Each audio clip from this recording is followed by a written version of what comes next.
তোমাদের সবাইকে সানা smile education সেন্টারে স্বাগত জানিয়ে আজকের ক্লাসটি শুরু করছি।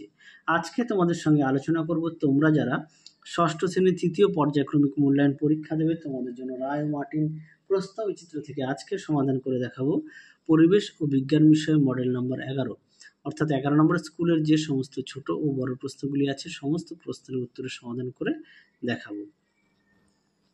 চলো দেরি না করে মূল বিষয়ে যাওয়া যাক। প্রথমে দেখো কি আছে, একটি জটিল যন্ত্রের উদাহরণ হলো, সঠিক উত্তর হবে সেলাই যন্ত্র।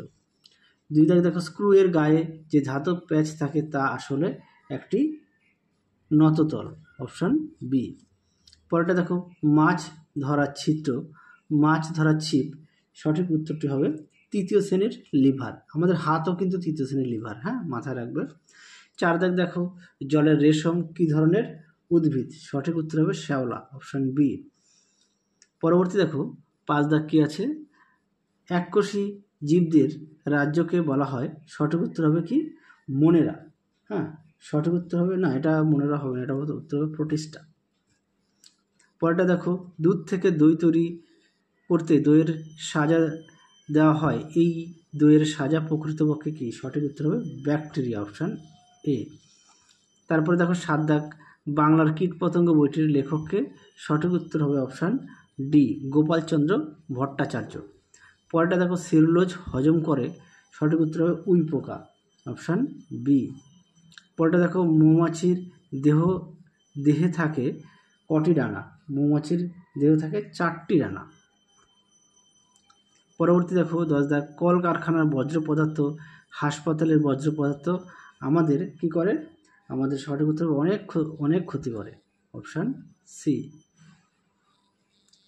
পরবর্তী দেখো 11 দাগের, প্লাস্টিকের ঠোঙা জাতীয় আবর্জনার প্রকৃতি হলো, সঠিক উত্তরটি হবে অপশান বি, কঠিন। পরেরটা দেখো 12 দাগের প্রশ্নটা দেখে নাও, উত্তরটা হবে অপশান বি, পটলের খোসা। তারপরে দেখো 13 দাগ, একটি তরল ধাতু হলো, সঠিক উত্তরটি হবে পারদ, অপশান বি। তারপরে দেখো পটাশিয়াম মৌলের চিহ্ন হলো অপশান এ, কে। পরবর্তী দেখো কি আছে, প্রদত্ত কোনটি অধাতু কিন্তু তাপের সুপরিবাহী, এটা উত্তর হবে গ্রাফাইট। পরবর্তী দেখো, বস্তুর ভরকে তার আয়তন দিয়ে ভাগ করলে পাওয়া যায় যা বস্তুটি, এটা উত্তর হবে ঘনত্ব, অপশান এ। পরেরটা দেখো কি আছে, একটি মৌলিক রাশি হলো, সঠিক উত্তর হবে দৈর্ঘ্য, অপশান বি। পরবর্তী দেখো 18 দাগের প্রশ্ন উত্তরটা হবে উত্তরটি হবে তাপ, অপশান বি। তারপরে দেখো 20 দাগের প্রশ্ন উত্তরটা হবে অপশান এ। পরবর্তী দেখো 21 দাগের প্রশ্ন উত্তরটা হবে অপশান সি, খাদ্যজাল। পরবর্তী দেখো 2 দাগের প্রশ্নগুলো দেখে নাও করে, আমি উত্তর তোমাদের দেখিয়ে দিই। প্রথমে 1 দাগে আছে, কোন সরল যন্ত্র ব্যবহার করলে কুয়ো থেকে জল তোলা সুবিধাজনক, উত্তরটা হবে কপিকল। 2 দাগ দেখো, যন্ত্রের যে অংশ চলমান বা ঘূর্ণায়মান সেই অংশে পরিচর্যা কিভাবে করা উচিত, উত্তরটা হবে গ্রিজ বা নারকেল তেলের সাহায্যে। পরেরটা দেখো, বাঘের বিজ্ঞানসম্মত নাম হলো প্যান্থেরা টাইগ্রিস। 4 দাগ দেখো, চ্যাপ্টা কৃমি মানুষের শরীরে কোথায় বাস করে, উত্তরটা হবে অন্ত্রে। 5 দাগ দেখো, একটি পরিযায়ী পাখির উদাহরণ, উত্তরটা হবে খঞ্জনা। 6 দাগ দেখো, কোন ধরনের মশার ডেঙ্গি রোগ ছড়ায়, উত্তরটা হবে এডিস মশা। তারপর দেখো 7 দাগ, চাষের জমি থেকে প্রাপ্ত একটি বর্জ্য পদার্থের নাম, উত্তরটা লিখবে ডিডিটি। পরবর্তী প্রশ্ন দেখো 8 দাগের প্রশ্ন উত্তরটা হবে N2। তারপরে দেখো 9 দাগ, উত্তরটা হবে তোমাদের পাঠ্য বইতে আছে, একটু দেখে নিও 51 পেজে। পরেরটা দেখো, অণু পরমাণু পরিমাপে SI একক হলো মোল। 11 দাগ দেখো, কোন ধরনের ঘড়িতে কোনো কাঁটা থাকে না, উত্তরটা হবে স্টপ ওয়াচ।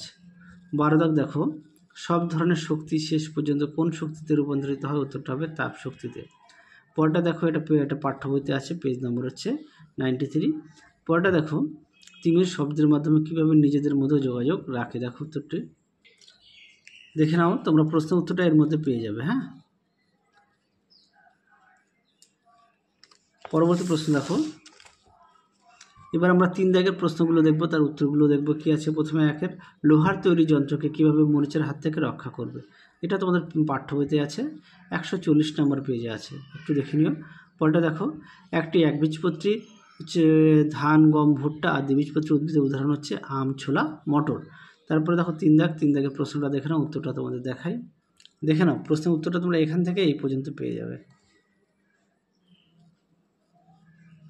ট্যাপেটাম লুসিডাম, পরীক্ষা আসে এটা। 4 দাগ দেখো, জৈব ভঙ্গুর বর্জ্য পদার্থ কাকে বলে, উদাহরণ দাও।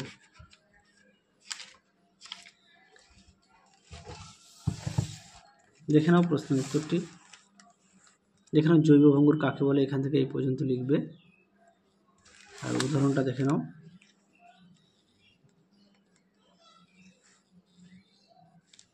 শাকসবজি, পরিত্যক্ত অংশ, ছেঁড়া বই খাতা প্রভৃতি। এটা হচ্ছে জৈব ভঙ্গুরের।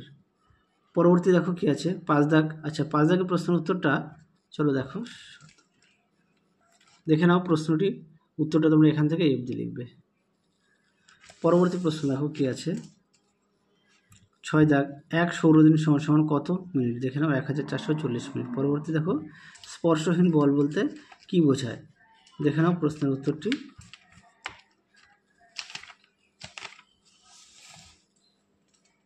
দেখে নাও স্পর্শহীন বল কাকে বলে আর উদাহরণটাও দেখে নাও। পরবর্তী প্রশ্ন দেখো, একটি দ্বিতীয় শ্রেণীর লিভার। আচ্ছা, এই প্রশ্নটা তোমাদের আগের ভিডিওতে দেওয়া আছে, তোমরা একটু কষ্ট করে দেখে নিও, একই প্রশ্ন আসছে সেই কারণে আর বারবার দেখালাম না। পরেরটা কি আছে, একটি দ্বিতীয় শ্রেণীর লিভারের উদাহরণ দাও, তোমরা লিখবে জাতি, নৌকাদার। পরেরটা দেখো 2 দাগ, ঘাস, আম গাছ, জবা গাছ কোন কোন উদ্ভিদ গোষ্ঠীর অন্তর্গত, উত্তরটা দেখো, দেখে নাও প্রশ্ন উত্তরটি। পরবর্তী দেখো, হাতের সুরের 3টি কাজ লেখো, উত্তরটা দেখো, দেখে নাও এর মধ্যে থেকে উত্তরটা পেয়ে যাবে। পরবর্তী দেখো, বজ্র ব্যবস্থা ফোড়ার পদ্ধতিটি কি, উত্তরটা দেখো, দেখে নাও প্রশ্নের উত্তরটি সুন্দর করে দেওয়া আছে, দেখে নাও। পরবর্তী প্রশ্ন দেখো 5 দাগের প্রশ্নটা দেখে নাও, আমি তোমাদের উত্তর দেখিয়ে দিই। আচ্ছা, এছাড়াও তোমরা তোমাদের পাঠ্য বই থেকে দেখে নিও, হ্যাঁ, পরিবেশের পাঠ্য বইতে 42 পেজ থেকে দেখে নিও প্রশ্ন উত্তরটা। পরেরটা দেখো 6 দাগ, একটি বইয়ের তলের ক্ষেত্রফল নির্ণয় করবে কিভাবে, দেখে নাও এই প্রশ্ন উত্তরটা তোমাদের দেখিয়ে দিই। তোমরা এর পাশাপাশি অবশ্যই তোমরা তোমাদের পাঠ্য বইটি খুঁটিয়ে পড়বে, অবশ্যই পাঠ্য বইয়ের দিকে গুরুত্ব দেবে, এই পর্যন্ত উত্তরটা লিখবে। শেষ প্রশ্ন দেখো, শক্তি কয় প্রকার ও কি কি, দেখে নাও প্রশ্নের উত্তরটি। দেখো এখানে দেওয়া আছে শক্তি কয় প্রকার ও কি কি, সুন্দর করে দেওয়া আছে, আমি দেখে নাও,